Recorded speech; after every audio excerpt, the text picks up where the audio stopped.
Hi friends, இன்றைக்கி நம்ம பார்க்க போகிறது என்னென்னா அடை தோசை. அதுக்கு 2 டம்ளர் ரைஸ் எடுத்துக்கோங்க.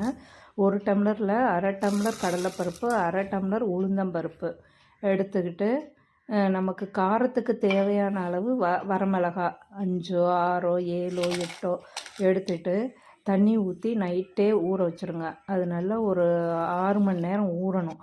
6 மணி நேரம் ஊறினதுக்கப்புறம் நம்ம அதை எடுத்து ஒரு மிக்ஸி ஜாரில் எடுத்துட்டு அது கூட சோம்பு, பூண்டு இதெல்லாம் சேர்த்து கிரைண்ட் பண்ணிவிட்டு அந்த மாவை ஒரு பவுலில் மாற்றிட்டு அது கூட நமக்கு தேவையான அளவு கொத்தமல்லி தழை, உப்பு எல்லாம் போட்டுக்கணும்.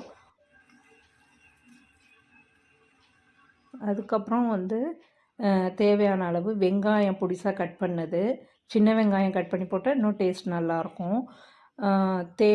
தேங்காய் துருவல் சேர்த்துக்கிறோம். அதுக்கப்புறம் மஞ்சத்தூளும் சேர்த்துக்கிறோம். மஞ்சத்தூள் எதுக்காகனா நல்ல கலர் கிடைக்கும், ஒரு மாதிரி எல்லோயிஷ் கலராக. அதுக்கப்புறம் பெருங்காயத்தூள்லாம் உங்களுக்கு தேவைப்பட்டால் சேர்த்துக்கோங்க, இல்லாட்டி தேவையில்லை.